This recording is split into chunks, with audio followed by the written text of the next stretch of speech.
Welcome back, Nerd Squad! The new trailer for Morbius has just dropped, and I'm super pumped to be sharing with you our initial thoughts here at Top 10 Nerd about just what appears to be going on in it. Morbius is Michael Morbius, a brilliant hematologist who suffers from a rare blood disease. In the comics, while attempting to find a cure, he accidentally turns himself into a bloodthirsty vampire. Originally, he was written as a villain, an enemy to Spider-Man, due to his lack of control over his thirst for blood. However, as time went on, he became more an ally, and even an anti-hero for a while. He is one of those characters who kind of sits in this weird middle area, dealing with typical monster struggles, often being presented as someone who is wrestling with his baser instincts as a vampire and his desire to be human and hold on to his humanity. He was even fully cured of his vampirism for a while, but unfortunately, his condition eventually returned. The Morbius trailer opens up with a shot of what appears to be young Michael's school in Greece. I get the sense that it might be Greece, as in the comics that is where Michael is from, and we can see what appears to be a Greek Orthodox priest in the background. It seems that school wasn't easy for Michael. Due to his blood disease, young Michael appears to need crutches to get around, and it seems like some kids who are reading some kind of note or paper,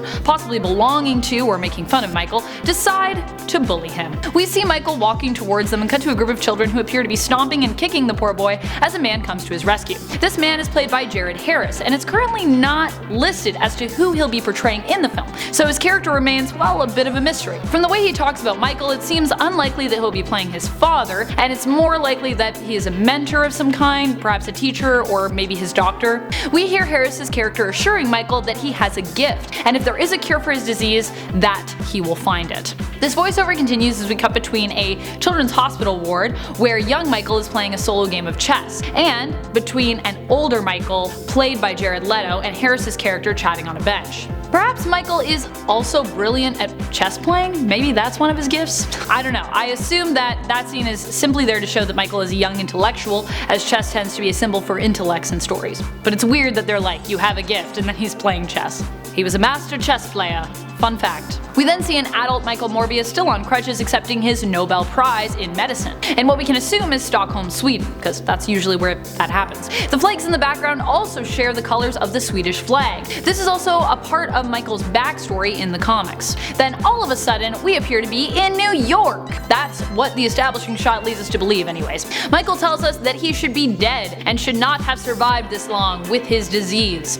We see him in a hospital and he seems to be humming the music that plays over top of the scene, which I found a little odd, as though maybe humming is how he's survived this long. But hey, I'm not a doctor. Maybe that is how he has survived this long. Or maybe I'm just noticing random things that have nothing to do with one another and just reading way too much into it. That probably seems more likely. The music itself that you hear might seem familiar. If it does, that's because it is the famous classical piano piece Für Elise by Beethoven, which seems to become Morbius's theme throughout this trailer. We see him treating children who we could assume suffer from a similar or perhaps the same disease as Morbius himself. The little girl we see him treating appears to be named Anna. At least that's what one of the drawings says, pinned to the corkboard in the background. I don't know if that'll be relevant or not. Couldn't find anything about an Anna in the comics that would be that important. All I can think of is Rogue. I don't think she's Rogue, but hey, she could be, I don't know. We then get our first shot in the trailer of Michael Morbius' fiancée, in the comics at least, Maureen Bancroft, played by Adria Arjona. In this trailer, she also appears to be either his assistant or perhaps a fellow scientist / physician. Being that she appears to be playing a main role in the trailer, I would think that she actually might stand in, at least for the assistant that Morbius fatefully killed following his transformation, especially if she appears to be helping him with his treatment and with working on the cure. More humming goes on and our first bat appears, leading us trailer watchers to get excited about what we know is coming, if you are a Morbius fan, his transformation into a vampire, which in the comics occurred during a treatment involving bats and electroshock therapy. Michael confesses that this could be his last chance, as he feels like he's running out of time to cure his disease. It sounds like Martine is asking him what he is up to, or planning for his next attempt at a cure, and Michael responds with the fact that it is not exactly legal, whatever it is. We then see a helicopter land somewhere that appears to be very rocky and cloudy and foggy. There is a cave. Cut back to the lab in the hospital. Martine warns Morbius against something that she feels might only cause him more harm. He assures her this could be the cure he's been searching for. Meanwhile, back in the mouth of the cave, Morbius sets up a device, cuts himself with a giant knife, which seems, well, not very scientific, but there you go. He holds out his hand, a man stands behind him. Maybe that's the fated assistant, actually? All at once, a bunch of bats rush towards Michael as we see some latch onto his hand as the accompanying party he's with rush back to the safety of the helicopter, implying something has probably gone wrong here. Bats seem to swirl everywhere. Michael screams, "Transformation! Transformation!" And back to the lab we go, and Martine is questioning what the cost of this cure will be. Then it looks like Morbius is in some kind of weird quarantine chamber or something. Later we find out that's more of like a study area, and he's kind of freaking out. It's either he's freaking out or he just really hates glass and he likes to punch it. He no longer has crutches, by the way, at this point in the movie. He doubles over and recovers, standing back up as we hear a snarl played over top of that. Over his shoulder we see Martine. Her face changes from a smile to a look of alarm. It's possible his appearance is changing to that of the more monstrous look we know from the comics. Pale skin, flat bat-like nose, and fangs. The next scene features Morbius getting some Batman-esque inspiration as he stands in a tube filled with bats. We see a wall of books behind him as the bats spiral around him and upward. Martine continues to look concerned, and we see her treating Morbius. His blood pressure actually looks a little low on the monitor beside her. I don't know why I noticed that, but I noticed that. She is dressed in casual clothes that makes me feel like she actually could have been on his Find a Cure expedition, and this is just shortly after that.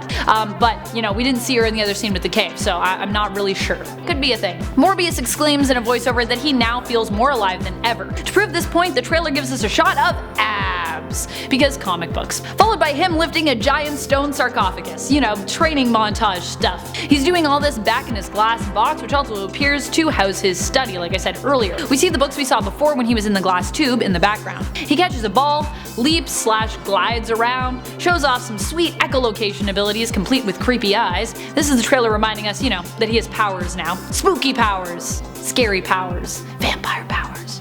We then get a crazy scene on a boat. The boat itself looks like it might be a shipping rig. I imagine this is a reference to when Morbius crosses over to the United States on a ship and kills the entire crew as his bloodlust takes hold of him in the comics. Except that it appears he was likely in the United States already based on the timeline of the trailer, so just where he is going, if it's to the US or if it's somewhere else, remains a bit of a mystery. However, it appears he is on the run, on the defensive, wherever he's traveling to. He talks about his urge to consume blood in the voiceover as he attacks people who appear to be on the ship with him, but who are also attacking him and are armed? It looks like Morbius has escaped prison in the next shot. He's sporting an orange jumpsuit. In the background, we get a hint that this film could be tied in with Spider-Man. In fact, it looks like it likely is tied in with Spider-Man. There is some graffiti of the web-slinger that reads "murderer" over top of it, implying that Spidey is still being accused of causing the death of Mysterio, who the public likely thinks was a bona fide superhero despite the fact that he wasn't. But only we know that, the Watchers. Oh my gosh, we're the Watchers. No. Yes, we are. We can't affect anything. Revelations. Then we see a few characters who might be on the hunt for Morbius, including what appears to be Simon Stroud, played by Tyrese Gibson, who in the comics joined up with Morbius to go after Manwolf, and Loxias Crown, played by Matt Smith. Crown is a villain who goes by the alias of Hunger in the comics and once held Morbius as an experimental test subject. Morbius asks in voiceover how far we're allowed to go to fix something that has been broken. We cut back to the mansion we saw him in earlier, when they were showing off some of his powers. At least, it seems to be the same one, except there's very pink walls now there. Morbius straddles a body and he screams! Harris's character answers, "Until the remedy is worse than the disease." That's how far you can go, I guess. We get our first look at Morbius's monstrous and bat-like form as he turns around over his shoulder. And the trailer finishes with a surprising cameo from Michael Keaton's Vulture, who appears to be standing outside of an ambulance, asking Morbius if he got tired of the whole good guy thing, and refers to him as Doctor. What's up, Doc? You know what I mean? So it seems, while we haven't seen any Venom nods just yet, this film will very much share connections with the Spider-Man films. And that's it! Thank you so much for watching, Nerd Squad, and be sure to let me know in the comments what you thought of this trailer. Are you excited for the Morbius film? Do you like the trailer? Do you think that they're trying to fake us out with some of these scenes? Are you concerned about Jared Leto playing Morbius? What other characters from the MCU would you like to see make a cameo in the film? Comment, comment, comment! And while you're on your way way down there, be sure to give this video a thumbs up and smash that subscribe if you haven't already. I personally love vampires and I also love Spider-Man, so I am super hopeful and excited about the Morbius film. I can't wait. I hope you are all just as excited as I am. Till next time, this has been Top 10 Nerd and I'm your host Amanda McKnight, reminding you to stay nerdy, YouTube.